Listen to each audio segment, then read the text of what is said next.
foyer. N'étiez-vous pas curateur au ventre à l'époque? Si, très Saint-Père. Ah, messire de Bouville, j'ai été très heureux de vous revoir. Et je ne sais, vu mon grand âge, si cette joie me sera accordée une prochaine fois aussi, avant votre départ. Je veux vous faire la plus grande grâce que je puisse accorder à un chrétien. Je veux vous entendre en confession. Péché de chair? Certainement, puisque vous êtes un homme. Péché de gourmandise? Vous êtes gras, Bouville, hein? Non. L'essentiel est d'avoir bien rempli l'état particulier où Dieu vous a placé en ce monde, car c'est en ce domaine que les fautes nous sont le plus sévèrement comptées. Vous avez été, mon cher fils, chambellan d'un roi et chargé sous 3 autres des plus hautes missions. Avez-vous toujours été bien exact dans l'accomplissement de ces devoirs? Je dois m'accuser d'avoir échoué en certaines missions que j'aurais pu mener à bien. Voilà, très Saint-Père, c'est cela. Je n'ai pas toujours eu l'esprit assez délié et je me suis parfois aperçu trop tard d'erreurs que j'avais commises. Erreur n'est pas péché. Mais avez-vous souvenir de fautes plus graves telles que homicide, faux témoignage? Faux témoignage. Allons, mon fils, voilà l'occasion de vous purifier parfaitement là. Confessez-moi ce secret qui tant vous pèse, mon cher fils. Ce secret, certes, il me pèse. Comment n'ai-je pas songé plus tôt, très Saint-Père, à vous le confier? Voilà. Ce fut après la mort de Louis X, fils aîné de mon maître Philippe le Bel. Et le pauvre Bouville conta tout au pape. Le lourd secret qui lui pesait tant, surtout depuis que son épouse, rappelée à Dieu, l'en avait laissé seul dépositaire, il le lui confia. Jean XXII apprit ainsi la substitution de Jean le Posthume et de l'enfant de Guccio Baglioni et de Marie de Cressé, et le rôle criminel qu'avait joué en cette affaire la comtesse Mao d'Artois. Si je me suis tu, très Saint-Père, c'est surtout sur le conseil de ma défunte épouse, puisque j'avais manqué le bon instant de confondre la meurtrière. N'allais-je pas, en révélant la vérité, conduire Madame Mao à s'acharner sur le petit roi? Et ne fallait-il pas se taire pour le sauver? Ce fut donc l'enfant de la nourrice que l'on inhuma à Saint-Denis parmi les rois. Apaisez-vous, Bouville. Votre secret, je le prends à mon compte. Oh, très Saint-Père, merci. Comme il est beau. Il te ressemble. Et à ses cheveux, à elle. Alors, elle a refusé de te recevoir. Oui, mon oncle. Et si j'allais la trouver? Puisque sa famille est d'accord. Peut-être pourrais-je obtenir de Marie qu'elle accepte la régularisation de votre mariage. J'aimerais tant garder cet enfant. Non, mon oncle, c'est moi qui ne veux plus d'elle. Elle ne m'aime pas. Elle ne m'a jamais aimé. Hein? Alors tu pars. Oui, mon oncle. Je retourne à Sienne avec mon fils. Hélas. La vieillesse, Guccio. La vieillesse.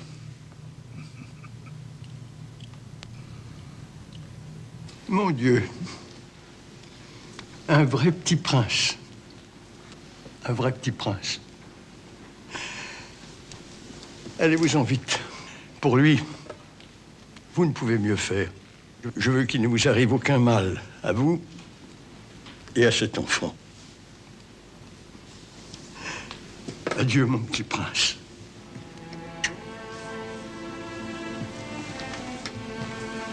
Adieu, mon roi. Sur le chemin de l'Italie, Guccio Baglioni s'imaginait enlever son fils. Il volait en fait le tenant réel et légitime du trône de France. Et ce secret sera conservé entre un souverain pontife, un vieux chambellan fidèle et une jeune femme, Marie de Cressé, qui, désespérée, aura renoncé à son amour pour tenir son serment.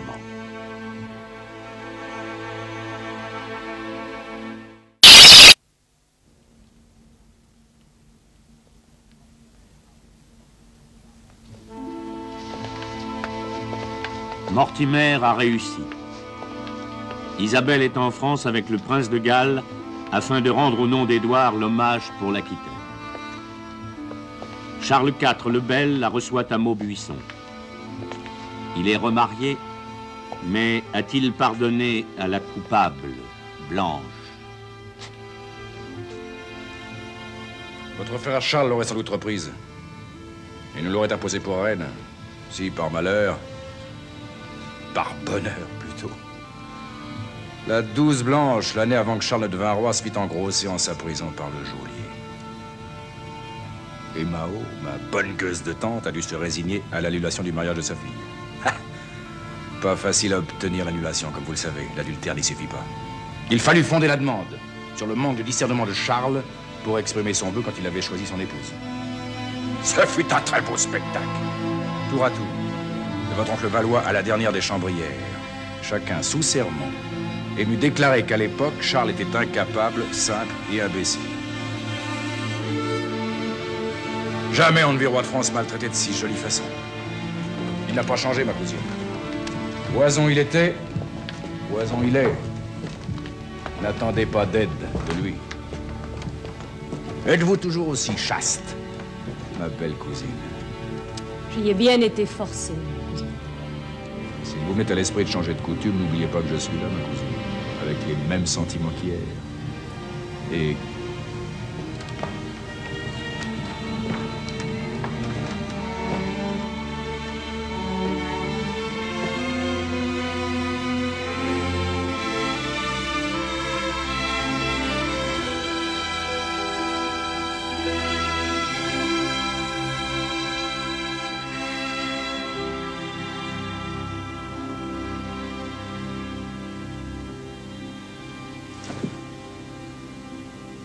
Je vous sauverai, madame.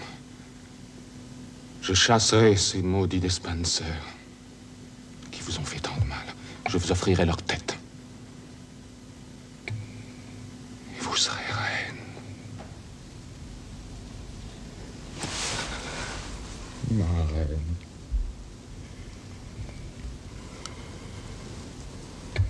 Avez-vous jamais aimé le roi Édouard, madame? Ami Mortimer, vous rappelez-vous le lait du chevalier de Greyland? C'est dans un livre de Marie de France que l'on a volé comme tout le reste. Greyland était chevalier si fort, si bellement loyal, et son renom était si grand que la reine de ce temps-là s'est pris de lui sans le connaître. La première fois qu'elle fut seule avec lui, elle lui dit simplement: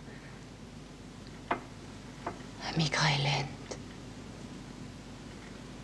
je n'ai jamais aimé mon époux, mais je vous aime autant qu'on peut aimer, et suis à vous. Vous me demandez si j'aime le roi. Je le hais. Pendant des années, je me suis contentée de le mépriser. À présent, je le hais. Et savez-vous pourquoi? Si, il faut que je vous le dise. Édouard est un monstre. Il a voulu de moi un dernier enfant. Pour vaincre la répugnance qu'il éprouvait à partager ma couche, il exigea que Hugh des Spencer, son amant, l'accompagnât jusqu'à mon lit. Et je dus attendre qu'il se fût suffisamment caressé, mignoté, avant que de le subir, lui. Et je crus en mourir de dégoût. Et jamais vous ne vous êtes abandonné à d'autres bras? Jamais. Pas même à votre cousin, Robert d'Artois? Robert. Tout gibier lui est bon. Reine ou truande, pour lui, c'est tout un. Non, mon ami. Mon cœur est désolamment vide. Depuis longtemps, très longtemps. Oh, madame, j'étais fou. Fou de ne pas oser plus tôt. Fou de ne pas vous dire. Que dire? Depuis la première fois que je vous ai vu, ma vie n'a eu d'autre lumière que celle de vos yeux. Je me suis rebellé contre le roi par amour de vous. Savez-vous, madame, que depuis que j'ai pris pied sur la terre de France, j'ai fait vœu de me vêtir de noir tant que je n'aurais point retrouvé l'Angleterre. Et de ne toucher femme avant de vous avoir délivré. Et vous avez tenu ce vœu? En doutez-vous? Non. Nous n'avons pas le droit. Nous avons chacun contracté des liens devant Dieu. Ni vous ni moi n'avons été mariés par notre vouloir. Nous avons prononcé serment, mais point obéi à la volonté de notre cœur. Ma reine, voulez-vous que nous échangions notre sang? Qu'à jamais je sois votre soutien et qu'à jamais vous soyez madame. Je me livre à vous. Vous pourrez tout exiger de moi, selon votre gré, et ne me donner en échange de vous-même que ce qu'il vous plaira. Regardez. Je puis m'étendre auprès de vous, et ne point vous toucher si vous me l'interdisez.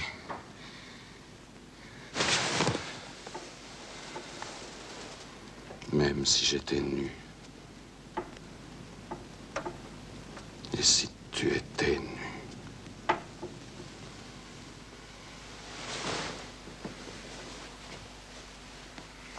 Le sang. Où veux-tu que je le tire? Au doigt, au front, au cœur?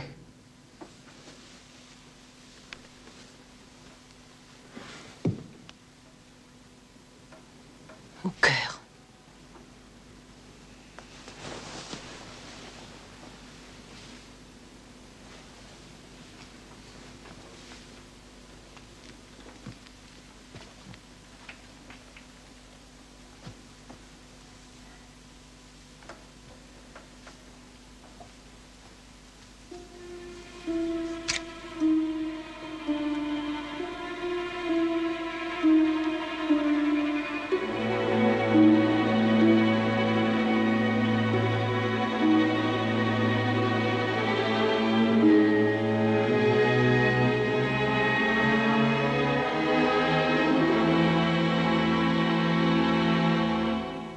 Ami, je vous livre mon cœur. Je prends le vôtre qui me fait vivre. Ami, je le retiens. Avec la promesse de le garder au lieu du mien.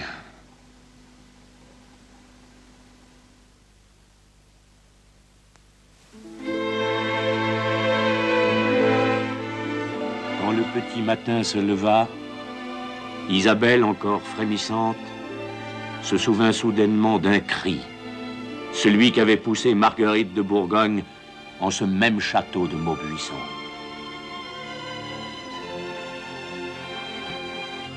Et moi, j'ai eu le printemps. L'amour d'un homme. Sa chaleur, son odeur, sa force.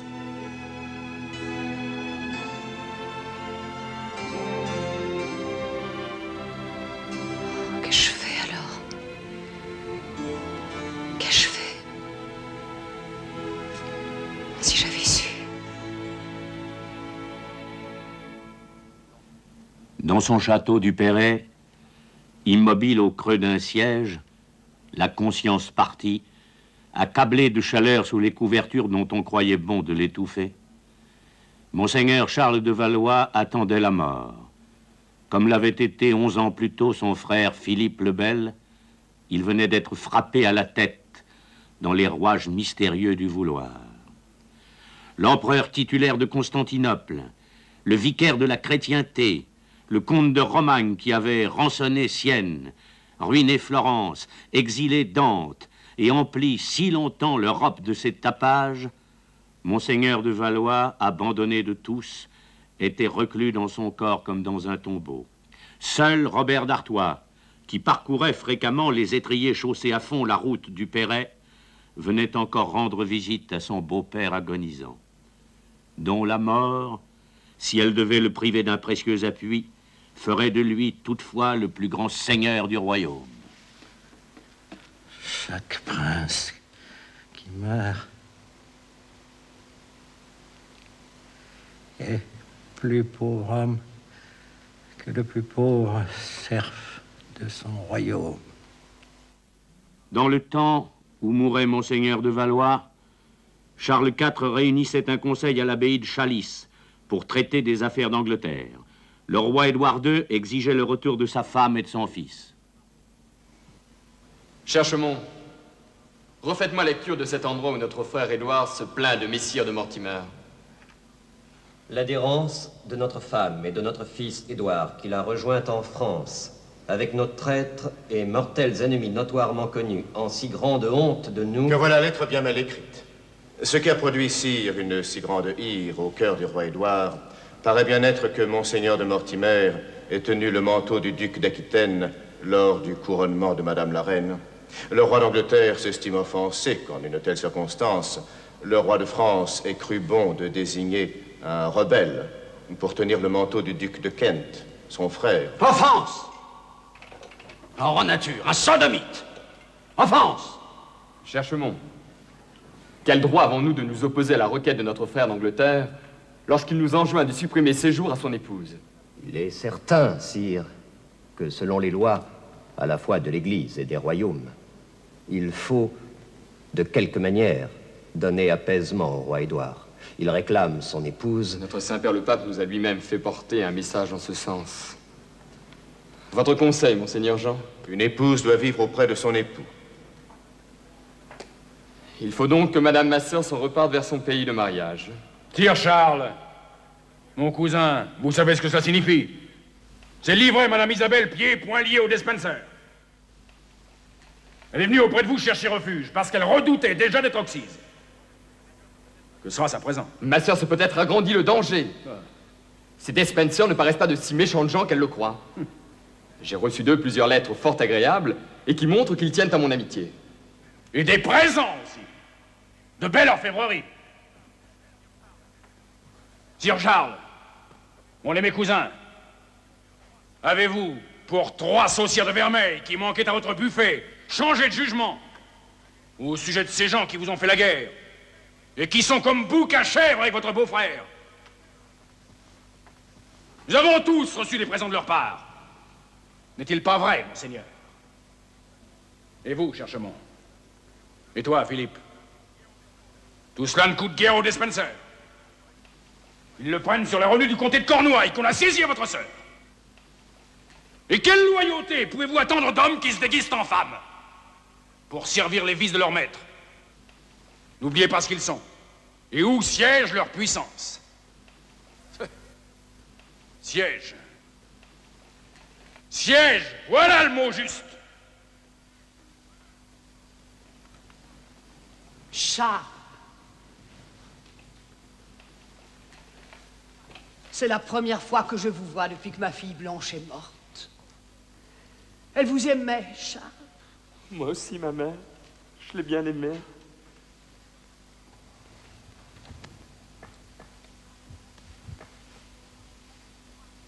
Sire, mon fils, je vois que comme je vous y inclinais, vous avez décidé de trancher le cas d'Isabelle.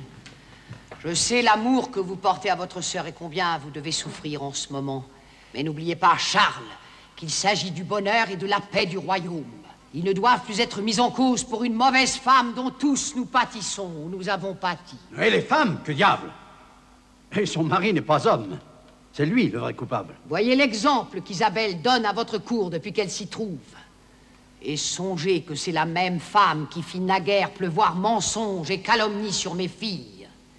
Et sur la sœur de Jeanne, ici présente. Elle nous a tous souillés à plaisir. On en connaît aujourd'hui la raison. La malheureuse prêtait aux autres les tourments et les désirs qu'elle avait dans la chair. Je l'atteste à sa place, puisqu'elle vient de rejoindre Dieu. Blanche était pure, elle était innocente.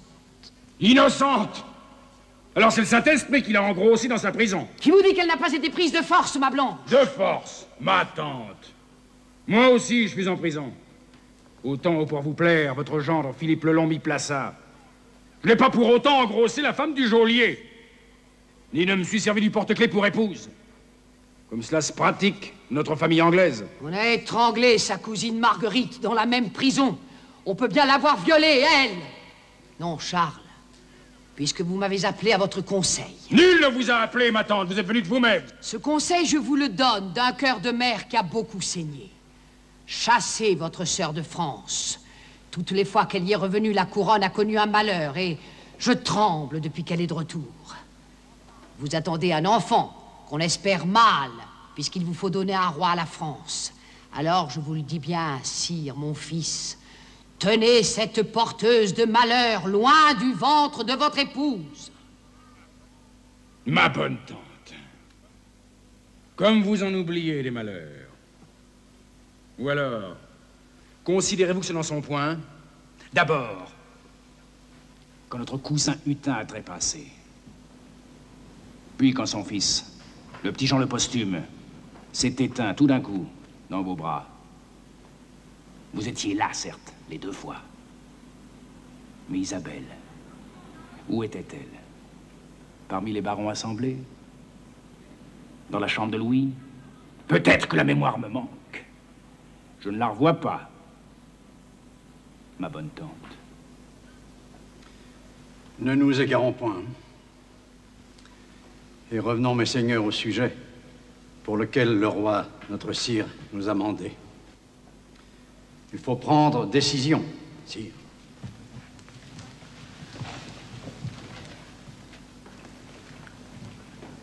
Demain matin, ma sœur sera conduite au port de Boulogne pour y être embarquée et ramenée sous escorte à son légitime époux.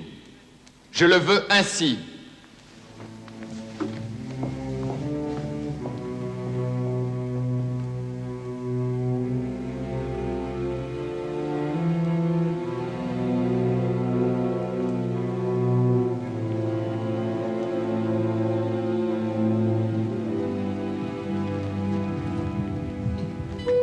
Bon rêve à vous, monseigneur Robert. Et que faites-vous dans la gentille garce? Ces belles nuits que voici. Et c'est pitié que de s'aller coucher seul. Le sommeil vient mal en la chaude saison. Ah oui. Belle Béatrice, j'ai affaire. Une autre fois. Allez donc plonger ça au frais dans les temps. Sinon, vous allez flamber.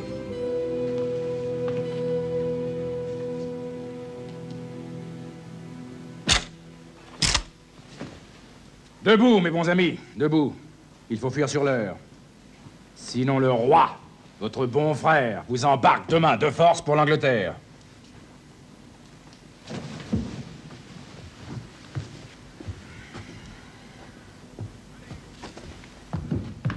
Allez, debout. Tournez-vous donc, mon cousin, que je me vête. Alors quoi, ma cousine? Pas de récompense? Ce coquin de Roger veut donc tout garder pour lui? Soit, je me tourne. Emmenez le jeune Édouard avec vous, et tous ceux qui vous sont fidèles, mais peu de monde, pour ne pas vous ralentir. Piquez vers le Hainaut, où je vais dépêcher un chevaucheur qui vous précédera. Notre ami de Kent vous rejoindra en se détournant par le Pontieux, afin de rassembler tous les chevaliers que vous avez là-bas. Et puis, à la grâce de Dieu. Grossissez vos troupes, faites votre possible, battez-vous. Je suis en train de vous devoir la vie, mon cousin. Hein? Si le royaume de France était si gros morceau, je ne veux pas laisser champ libre aux mauvaisetés de ma tante, j'irai volontiers avec vous. Allez!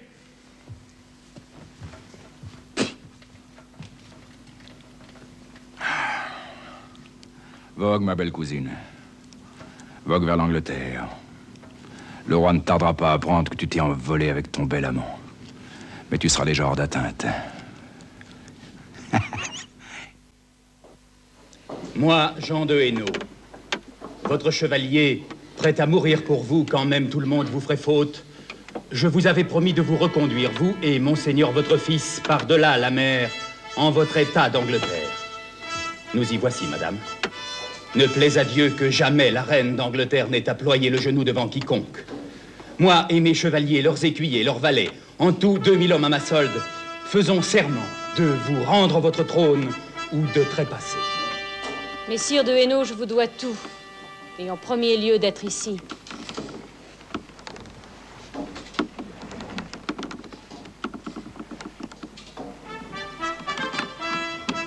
Lord Mayor d'Orwick, nous sommes ici pour aider le roi Édouard à se défaire des mauvais conseillers dont j'ai mis son royaume et pour remettre la reine en l'état qui lui est dû. Nous n'avons donc point d'autres intentions que celles inspirées par la volonté des barons et de tout le peuple d'Angleterre.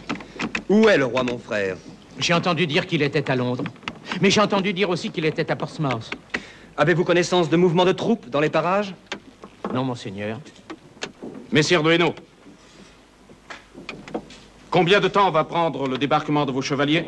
3 grosses journées pour qu'ils soient constitués en ordre de marche, my lord. Auriez-vous un endroit sûr à nous proposer pour nous y retrancher? L'abbaye de Walton, my lord.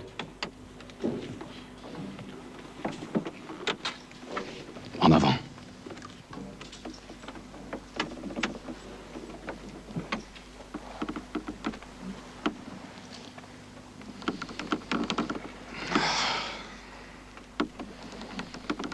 Ah, le vieux pays. Enfin. C'est la chasse au roi qui commence. Elle sera terrible. Les poursuivants ont le goût du sang sur les lèvres. À Londres, une dernière fois, Édouard, devant ses lords assemblés, s'essaye à être roi. Mais lord, je vous ai convoqué ici, à la Tour de Londres, d'où tout le mal du royaume est venu lorsque Mortimer le Félon s'en est échappé pour se rebeller contre la couronne. À présent, il a débarqué avec d'autres traîtres. Par la violence et à la tête de troupes étrangères, ils veulent renverser le pouvoir royal. Mon compagnon, Hugh le Despencer, père de mon ami et conseiller, a été pris à Bristol, traîné à travers les rues par un cheval, puis décapité. J'ordonne à tous mes sujets de courir sus aux rebelles, de s'opposer par tous les moyens à leurs entreprises et de les détruire. Seuls doivent être épargnés la reine, son fils et le comte de Kent. À quiconque m'apportera le cadavre de Mortimer, ou seulement sa tête, il est promis récompense de 1000 livres sterling. Main dans la main de son favori, le souverain devenu gibier s'enfuit et va tenter de lever une armée. Point d'armée. L'Angleterre est devenue le terrain d'une longue chasse à courre. Édouard tente de gagner l'Irlande. Les vents contraires l'en empêchent. De fuites en refuites jusqu'au bout du pays de Galles, au fond d'une abbaye, le Despencer et lui, cachés sous des habits de moine, attendent l'Hallali.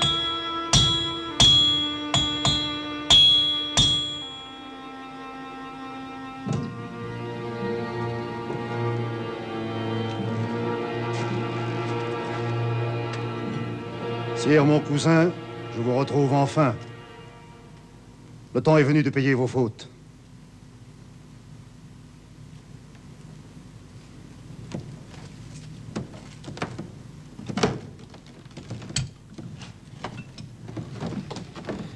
Cousin, que va-t-il advenir de moi?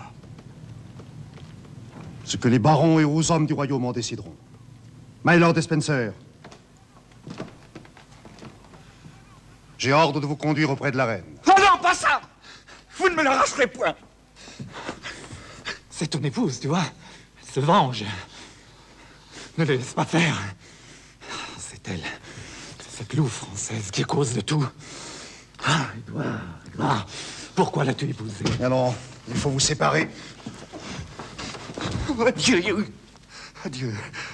Je ne te verrai plus, ma chère vie, ma belle âme.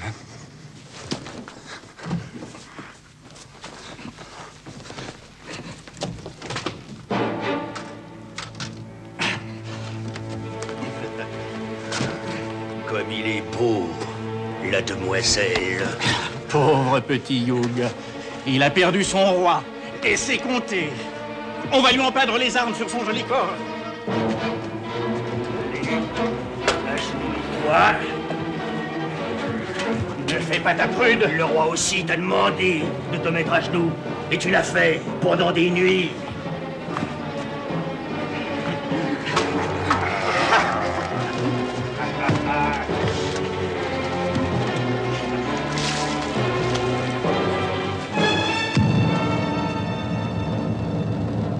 condamné à mort, le supplice du Despenser fut l'objet de raffinements particuliers. Parce qu'il avait été sodomite et qu'il avait favorisé le roi en sodomie, et pour ce déchasser la reine de sa couche, il eut le sexe et les génitoires tranchés. Les déchets furent jetés dans un fourneau plein de braises ardentes qu'un aide éventait. Parce qu'il avait été faux de cœur et traître, et par ses traîtres conseils avait honni le royaume, on lui fendit la poitrine. Des tenailles allèrent chercher le cœur encore battant pour le jeter dans le brasier. Les yeux brillants, les ongles plantés dans la paume de son amant, Isabelle attentive ne perdit rien de sa vengeance. Cette nuit-là, les exigences qu'elle eut au plaisir ne manquèrent pas d'impressionner Mortimer. Pour avoir haï si fort l'homme qui lui avait pris Édouard, il fallait qu'elle eût jadis aimé celui-ci. Et dans l'âme ombrageuse de Mortimer commence à se former un projet qu'il mènera à son terme quelque temps que cela prit.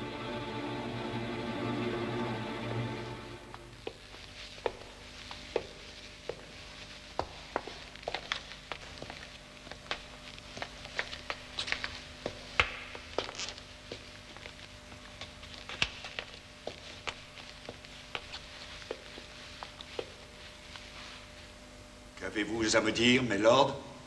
Sire Édouard, le Parlement vous somme respectueusement de déclarer votre renonciation au trône et à l'hommage de vos vassaux. Il vous somme de donner votre agrément à la désignation de votre fils Édouard, prince de Galles, comme souverain d'Angleterre et à nous remettre les insignes rituels de la royauté. Vous avez la couronne en vos mains, mes lords, et me tenez à votre merci. Messire traître, mauvais évêque, faites donc ce qu'il vous plaira, mais de par mon consentement, point. Agissez par force et montrez qu'un homme d'église a contre un roi. Sire, le peuple d'Angleterre ne veut plus de vous pour roi, et votre fils ne veut accepter sa couronne que de votre gré. Si donc vous vous obstinez au refus, le peuple sera libre de son choix et pourra élire comme souverain prince celui parmi les grands du royaume qui le contentera le plus. Et ce roi pourra ne pas être de votre lignage. Mortimer, peut-être. Monseigneur Orleton a justement parlé. Il vous faut renoncer, mon cousin, pour rendre la paix en Angleterre et pour que les Plantagenets continuent d'y régner.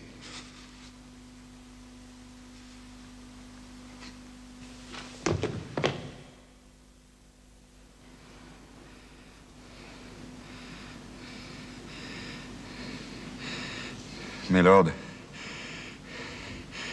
je sais, Mélord, que c'est par ma propre faute si je suis tombé à si grande misère.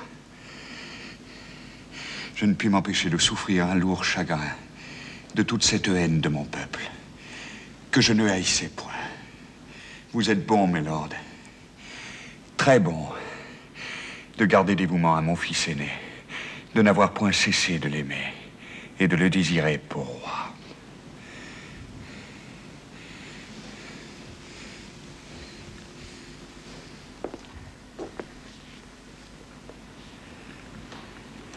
Je renonce devant vous à tous mes droits sur le royaume.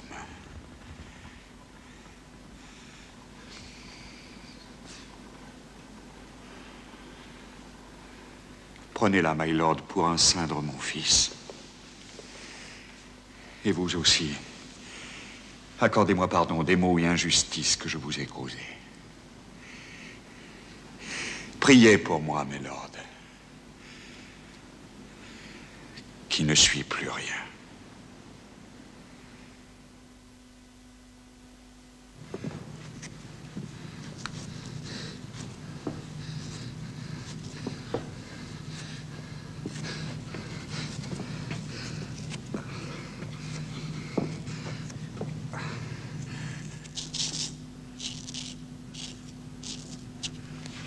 Cela ne suffit pas.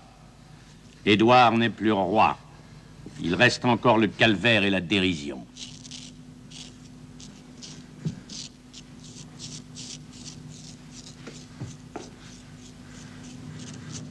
Réduit à n'être plus qu'un animal, Édouard commet un dernier acte impardonnable. Il vit.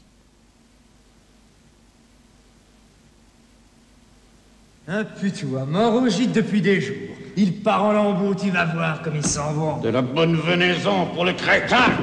Rentre à bouffer, Édouard. Un bon pâté qu'on t'a préparé. C'est qui se l'a pué, lui aussi, le gâteau. Si ça avait un peu de décence, ça se jetait dans le trou. Charogne, avec charogne. Pourtant, on lui a ménagé une oubliette.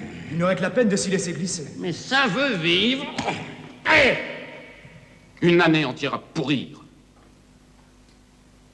Il ne se décide pas à crever. Bel époux que vous avez là, madame, et dont la vie met en péril celle du royaume. On continue de conspirer pour sa délivrance dans les manoirs de Galles. Les dominicains ont le front de prêcher en sa faveur à Londres. Il n'est guère dangereux par lui-même, je vous l'accorde. Mais il est le prétexte à l'agitation de nos ennemis.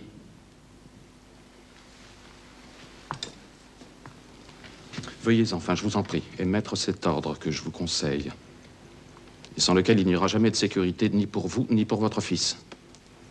Gentil Mortimer, je vous ai déjà répondu qu'on n'obtiendrait pas cet ordre de moi. J'aime mieux courir tous les hasards que d'en venir à cette issue. Je t'en prie. Ne souillons pas nos mains de ce sang-là. D'où te vient ce soudain aspect du sang? Le sang du comte d'Arundel, le sang des Baldock, le sang de Despenser, tout ce sang-là, tu n'en as pas détourné les yeux. Certaines nuits, j'ai même cru que le sang te plaisait. Tu l'aimes encore, n'est-ce pas? Tu l'aimes, tu l'as toujours aimé. Quoi qu'il t'ait préféré un homme, tu l'aimes. La jalousie ne s'éteindra donc jamais en toi. Il te faut une preuve de plus.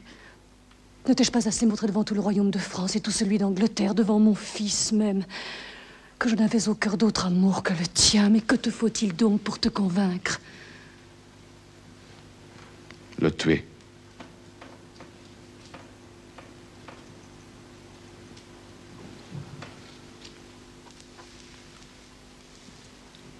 C'est un roi, gentil Mortimer. Un roi. Tu ne peux pas comprendre, tu n'es pas né d'un roi. Je descends des rois de Danemark, madame, mais je ne suis point roi. Ma vie, de la sorte, n'étant pas protégée contre une mésaventure de fortune, je m'en vais.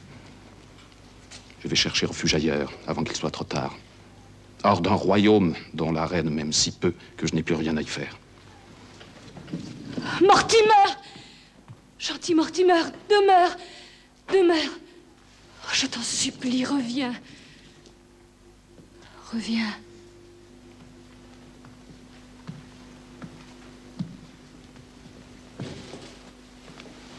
Je ne suis qu'une femme, mon amour, j'ai besoin de toi, de ton appui, de ton conseil. T'es-tu décidé? J'y assis que tu crois. Tu es sûr de le vouloir? Je veux ce que tu veux. Tu le veux, vraiment? Alors?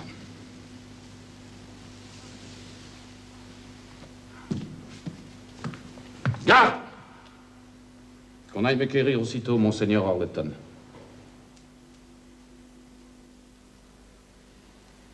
Madame la reine considère avec raison que la vie de son époux met en péril la paix du royaume. Et elle s'inquiète que Dieu tarde tant à le rappeler à lui. Madame la reine se voit placée devant le cruel dilemme qui se pose toujours à ceux qui ont la charge des États. Sacrifier une seule vie pour éviter d'en risquer beaucoup d'autres. Vous entendez? Certes, les commandements de Dieu nous interdisent de hâter toute fin, mais les rois ne sont pas hommes ordinaires. Je croyais avoir compris, my lord, que les gardiens du roi déchu devaient vous épargner de vous poser ces pénibles questions. Les gardiens paraissent avoir épuisé leurs ressources et n'agiront pas plus avant sans avoir reçu des instructions écrites. Or, un ordre écrit peut tomber en d'autres mains que celles auxquelles il est destiné. Oui, en d'autres termes, vous voudriez tout à la fois envoyer l'ordre et ne pas l'envoyer. Je voudrais envoyer un ordre qui soit clair pour ceux qui doivent l'entendre et demeure obscur à ceux qui risqueraient de s'en saisir. Me comprenez-vous? My lord, de par votre volonté, je ne suis qu'un pauvre évêque qui n'a ni siège ni diocèse où planter sa crosse. C'est bon. J'écrirai au pape. Vous aurez Worcester. Ces paroles dites.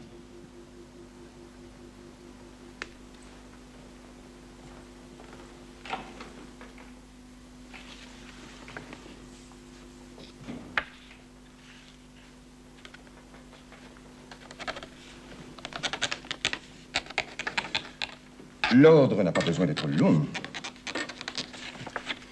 Si vous-même ou Madame la Reine ne consentez pas à sceller une lettre aussi anodine, je puis le faire moi-même. Eduardum occidere, nolite timere bonum est. Eduardum occidere, je comprends, nolite. Ne faites pas timere, craindre. Bonum est, il est bon. Faut-il comprendre? Ne tuez pas Édouard. Il est bon de craindre de faire cette chose, ou bien ne pas craindre de tuer Édouard, il est bon. La volonté de Dieu se manifestera par la compréhension de celui qui recevra la lettre. Mais la lettre elle-même, si elle est surprise, qui pourrait en faire reproche?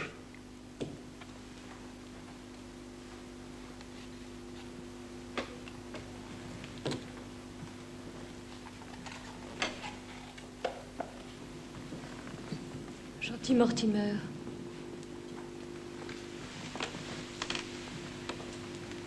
Ne me laisse pas seule cette nuit. Eduardum occidere, nolite timere, bonum est. Ne pas craindre de tuer Édouard, bonum est, il est bon. Conduisons-nous ainsi que la reine l'attend de nous. Sans trace, a dit le chevaucheur. Le poison, où le trouver? Après, les gens parlent, et ça laisse les corps noirs. Si vous l'étrangliez. Tu as oublié la marque du lacet, et la face qui reste toute bleue. Il faut le punir par où il a péché.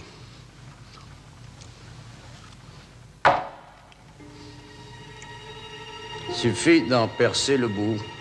Ainsi, un tisonnier peut aller et venir librement à l'intérieur. On met la corde en place. On porte le tisonnier rouge.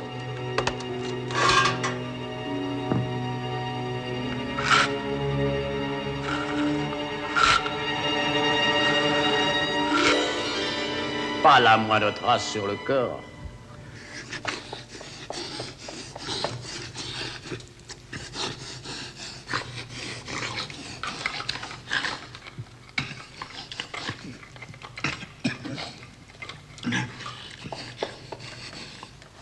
Voilà. On se sent mieux à présent. N'est-il pas vrai, Mylord? Maintenant, on va te coucher. Sur bon lit de plumes. Vous avez reçu de nouveaux ordres? Ah oui, pour sûr, on a reçu des ordres.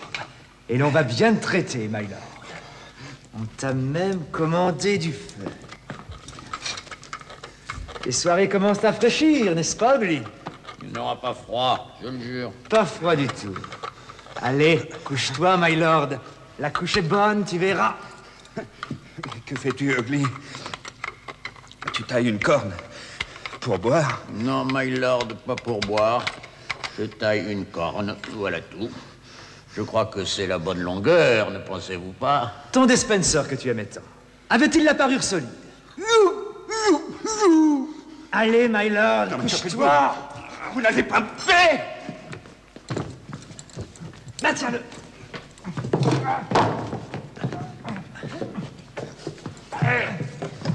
À toi, lui.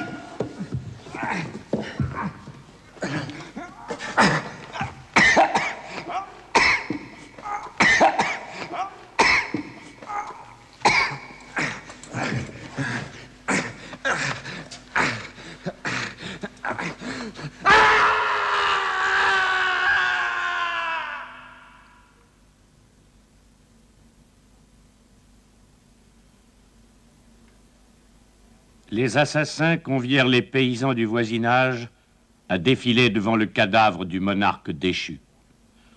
Tous pourraient affirmer de bonne foi qu'Édouard II avait trépassé de mort naturelle. Il n'y avait plus d'hypothèque sur la couronne d'Angleterre.